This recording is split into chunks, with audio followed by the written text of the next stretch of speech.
12,756 feet above sea level in the Himalayas, hidden deep within the Himalayan mountains, mysterious cave paintings have surfaced, paintings so strange and intricate that experts are calling them a game-changer. The implications are staggering, and the world may never look at history the same way again. Could these images reveal a forgotten civilization or even point to something far more extraordinary, the hidden beginnings of celestial cave art?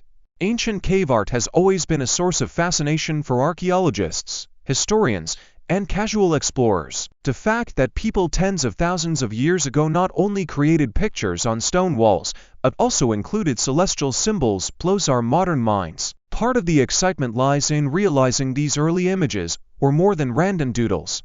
Many of them appear to show a detailed understanding of the skies. In certain Himalayan caves, for example, these paintings map out the sun, moon, and possibly even specific planets. Researchers have traced red ochre outlines that match what we now know about our solar system. This unexpected sophistication makes some historians wonder, how did they figure out such complex astronomical details so long ago? It's not only the Himalayas that house these remarkable artworks. From the painted slopes of southern France's Paleolithic caves to the open rock faces of Spain and India, distinct traces of early astronomy dot the globe.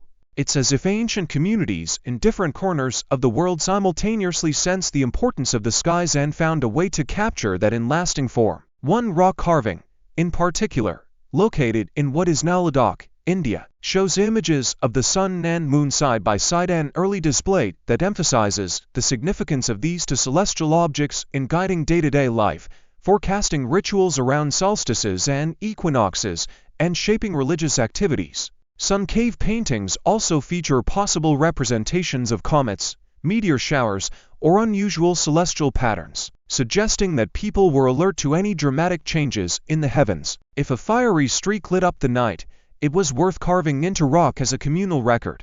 In this way, art turned into an archive, a place to store knowledge that might otherwise fade with time. By examining ancient pigments, geologists and archaeologists have concluded that iron-rich minerals such as ochre played a major role in these cave paintings. Red ochre especially stands out for its durability and bright color, which still shows up today even after thousands of years of humidity, temperature fluctuations, and erosion. This enduring quality partly explains why we're able to see clearly defined cosmic symbols. More than just decorative, red ochre seemed to hold spiritual value, representing life and energy in many early societies. It's also worth noting that these caves often served multiple purposes. Some functioned as shrines, while others were shelters or teaching spaces. When you combine how special these locations were with the detailed attention given to painting the sun, moon, and stars, it's clear our ancestors had an advanced sense that life on Earth was closely tied to happenings in the sky. With every fresh discovery, our appreciation for their creative thinking continues to grow. Experts from various fields, archaeology, anthropology, astronomy, and art history, continue to collaborate on these findings. By layering scientific dating methods onto artistic analysis, they can piece together the timeline of cave art's evolution. From red ochre to complex calendars, when experts began to analyze the pigments in these Himalayan cave paintings, they kept stumbling on the same substance, red ochre. This pigment's vivid hue is the result of iron oxide, which doesn't easily degrade, making it perfect for preserving art across the millennia. It's being used on every continent in prehistoric painting. But the real question is, why did ancient artists pick this specific color for celestial bodies and other important symbolic images? Various researchers posit that red symbolized energy, fertility, and survival, key themes in many early societies. By painting the sun or certain stars in red ochre, they effectively highlighted their importance to observers. Other traces of pigments have also been found, such as black carbon-based paint made from charcoal, or white paint possibly generated from natural chalk or ash. Prehistoric artists knew how to blend these in different shades and outlines, showing a skillful level of experimentation and creativity. They might have heated certain minerals to achieve more intense colors or to make them easier to apply. In many caves, you can see layering that suggests repeated touches, maybe as rituals or updates to reflect newly acquired knowledge of the skies. Yet, the presence of these robust pigments is just one piece of the puzzle. Carbon dating and other methods often focus on the organic elements in cave art, like leftover bits of charcoal or plant fibers used as binding agents. These clues help approximate the age of the paintings, but results vary widely depending on how well the sample was preserved and whether the mineral-based pigments actually contain carbon-based materials. Uranium series dating has been applied to the calcite that forms over the paintings, trying to bracket a time frame. This has led to exciting but sometimes contradictory estimates, with ranges spanning a few thousand years. This gap is enough to fuel discussion and debate among experts. Beyond the paint, there's another remarkable aspect of these ancient compositions: their mathematics. Some archaeologists think the alignment of points in the paintings may hold clues to a sort of Stone Age astronomy. These points could represent star clusters that allowed watchers to predict cyclic events such as a solstice or an equinox. Or, in some more dramatic interpretations, they might point to a meteor swarm or comet trajectory. Cave paintings in France's famous Lascaux region have similarly been proposed to align with the Pleiades cluster, supporting the hypothesis that prehistoric art often included cosmic detail. Additional tools, like small bone or stone rods, might have helped ancient artists measure angles on the cave wall. Though we lack direct evidence, the near-precise alignments in some cosmic art strongly suggest that people were measuring with purpose.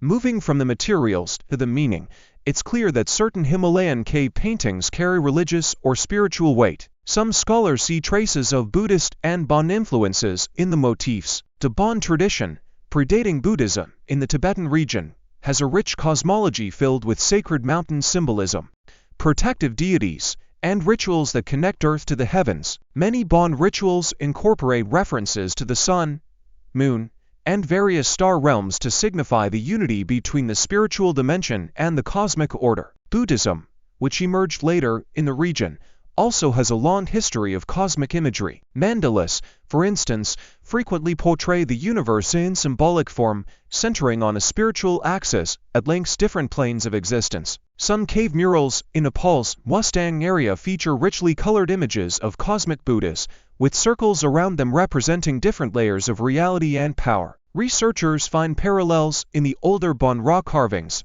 suggesting a tradition of portraying cosmic and spiritual truths side by side. This transition from purely observational astronomy to a more sacred framework might be one reason certain Himalayan caves are looked upon as holy sites.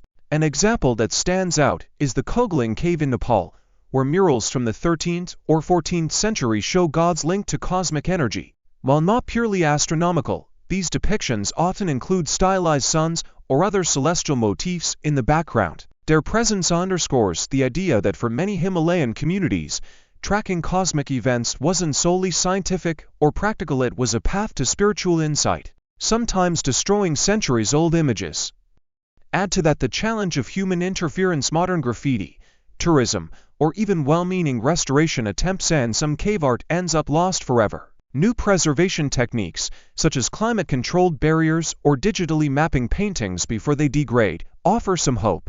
Experts also advocate for limited public access to the most vulnerable sites, much like what France did with the Lascaux caves. The idea is that while interest in these paintings grows, we should ensure they remain for future generations to study. As new Himalayan discoveries emerge, they add another layer to our understanding of humanity's deep connection to the sky. These cave paintings may well be some of the earliest cosmic maps, showing that our fascination with the universe isn't new. It's been with us since the dawn of time.